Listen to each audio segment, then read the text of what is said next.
उत्तर प्रदेश विधानसभा चुनाव के लिए प्रत्याशियों की पहली लिस्ट बीजेपी ने जारी कर दी है। इस लिस्ट की खास बात यह है कि लिस्ट को हाल ही में बीजेपी के भागम भाग को देखते हुए बनाया गया है। मतलब बीजेपी ने 60% टिकट ओबीसी और दलित प्रत्याशियों को दिए हैं। एक खास बात यह भी है कि बीजेपी ने सामान्य सीटों पर भी दलित उम्मीदवारों को टिकट दिया है।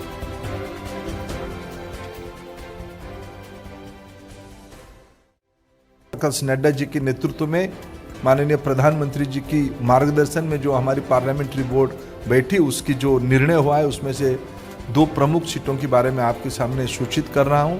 योगी आदित्यनाथ जी गोरखपुर शहर, आदरणीय योगी जी हमारे मुख्यमंत्री की दायित्व में है, वो गोरखपुर शहर से चुनाव में पार्टी की ओर से प्रत्याशी होंगे।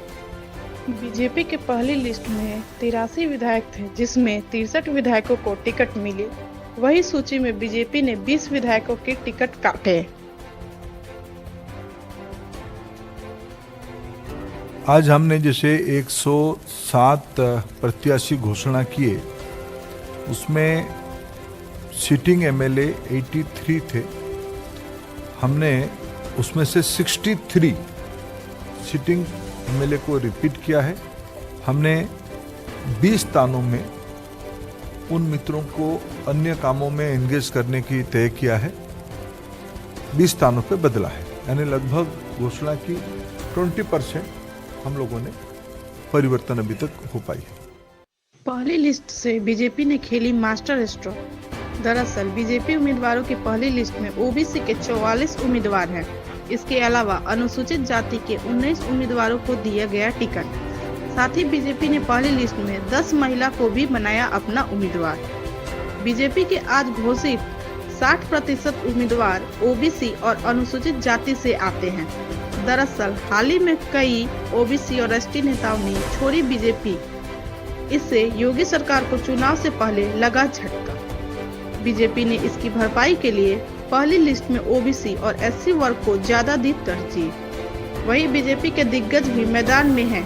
यूपी के डिप्टी सीएम केशव प्रसाद मौर्य लड़ेंगे प्रयागराज के सिराथू सीट से चुनाव, जबकि रक्षा मंत्री राजनाथ सिंह के बेटे और मौजूदा विधायक पंकज सिंह को नोएडा से टिकट मिला।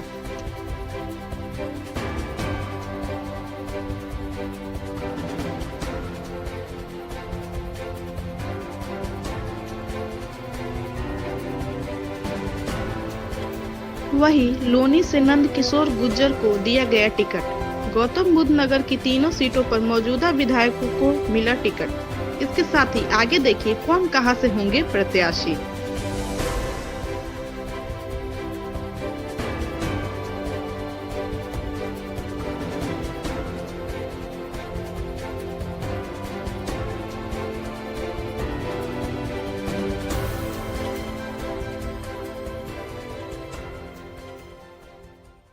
आपको बता दें, यूपी में 7 चरणों में होंगे चुनाव। यूपी में पहले चरण का मतदान 10 फरवरी और दूसरे चरण का मतदान 14 फरवरी को होगा।